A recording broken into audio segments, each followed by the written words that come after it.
അങ്ങനെ ഞങ്ങളും പോയി പാലക്കാട് ടൗണിലുള്ള വാട്ടർഫോൾസ് കാണാം. മുനിസിപ്പൽ സ്റ്റേഡിയം ഗ്രൗണ്ടിന് ഓപ്പോസിറ്റ് ആയിട്ടാണ് ഈ പാലക്കാട് ഫെസ്റ്റ് നടക്കുന്നത്. മുനിസിപ്പൽ സ്റ്റേഡിയം ഗ്രൗണ്ടിലാണെങ്കിൽ ദുബായ് മിറാക്കിൾ ഗാർഡന്റെ കൺസെപ്റ്റിൽ നിർമ്മിച്ചിട്ടുള്ള വേൾഡ് ഓഫ് ഗാർഡൻസ് എന്ന ആർട്ടിഫിഷ്യൽ ഫ്ലവർ എക്സ്പോയും നടക്കുന്നുണ്ട്. ഇതിനടുത്ത് തന്നെ സൗകര്യപ്രദമായി വാഹനങ്ങൾ പാർക്ക് ചെയ്യാനുള്ള ഏരിയയും ഉണ്ട്. വണ്ടി പാർക്ക് ചെയ്തതിനു ശേഷം ആദ്യം ഞങ്ങൾ പോയത് വാട്ടർഫോൾസ് കാണാനായിരുന്നു. 5 വയസ്സിന് മുകളിലുള്ള കുട്ടികൾ മുതൽ എല്ലാവർക്കും 120 രൂപയാണ് ടിക്കറ്റ് ചാർജ് വരുന്നത്. ഇതിനകത്തേക്ക് കയറുമ്പോൾ ശ്രദ്ധിക്കേണ്ട കുറച്ച് കാര്യങ്ങളെല്ലാം ഇവിടെ എഴുതി വെച്ചിട്ടുണ്ട്. നമ്മുടെ വിലപിടിപ്പുള്ള സാധനങ്ങളെല്ലാം നമ്മൾ സൂക്ഷിക്കണം. ആൽക്കഹോളും പുകവലിയൊന്നും അകത്ത് അനുവദിക്കില്ല. പിന്നെ കുറച്ച് അഡ്വഞ്ചറസ് ആയിട്ടുള്ള റൈഡുകളിൽ കയറുമ്പോൾ റൈഡ് ഓപ്പറേറ്റർമാരുടെ ഇൻസ്ട്രക്ഷൻ അനുസരിച്ച് മാത്രം പ്രവർത്തിക്കുക എന്നിങ്ങനെയുള്ള കാര്യങ്ങളാണ് അവിടെ എഴുതി വെച്ചിട്ടുള്ളത്. ന്യൂ ഇയറിന് 2 ദിവസം മുൻപായിട്ടാണ് ഞങ്ങൾ ഇവിടെ വിസിറ്റ് ചെയ്തത്. അതുകൊണ്ട് തന്നെ നല്ല പൂര തിരക്കുമായിരുന്നു ഇവിടെ. ഉച്ചതിരിഞ്ഞ് 3 മണി മുതൽ രാത്രി 9:30 വരെ ഇത് ഓപ്പൺ ആയിരിക്കും.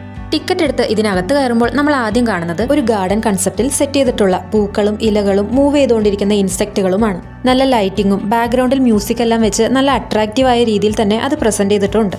കുട്ടികൾക്കൊക്കെ വളരെ ഇഷ്ടപ്പെടുന്ന കാഴ്ചകൾ തന്നെയാണ് ഇതെല്ലാം.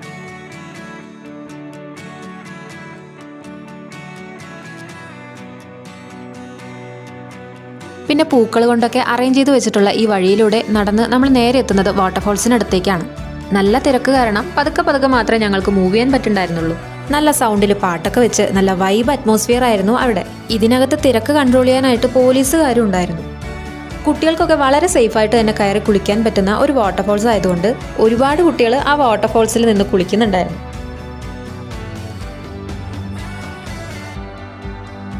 പിന്നെ ഈ വാട്ടർഫോൾസിന് സൈഡിലായിട്ട് തന്നെ ഒരു സ്റ്റേജ് ഉണ്ട്. അവിടെയാണ് ഈ DJ സോങ്സ് എല്ലാം പ്ലേ ചെയ്യുന്നത്. അവിടെയും കുറേ കുട്ടികൾ നിന്ന് എൻജോയ് ചെയ്യുന്നുണ്ടായിരുന്നു. വാട്ടർഫോൾസ് കഴിഞ്ഞാൽ പിന്നെ ഇവിടുത്തെ ഏറ്റവും വലിയ അട്രാക്ഷൻ ഈ കാണുന്ന റോബോട്ടിക് ഡോഗ് ഷോ ആണ്.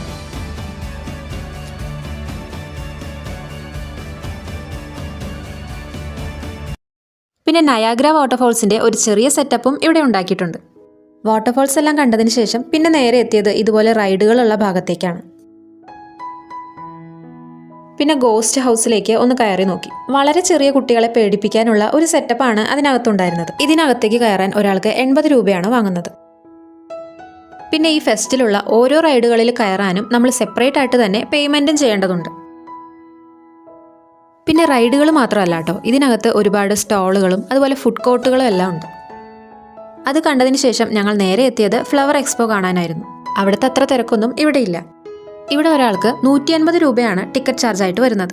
ടിക്കറ്റ് എടുത്ത് നമ്മൾ ആദ്യം കയറി ചെല്ലുമ്പോൾ കാണുന്നത് ഇതുപോലെയുള്ള ഒരു സ്ട്രീറ്റാണ്. ഇവിടെ നമുക്ക് ഒരുപാട് ഫോട്ടോ പോയിന്റുകളാണ് ഉള്ളത്. അവിടുന്ന് നമ്മൾ നേരെ എത്തുന്നത് ഇതുപോലെ ആർട്ടിഫിഷ്യൽ ഹാങ്ങിങ് ഫ്ലവേഴ്സ് അറേഞ്ച് ചെയ്ത് വെച്ചിട്ടുള്ള ഒരു വഴിയിലേക്കാണ്.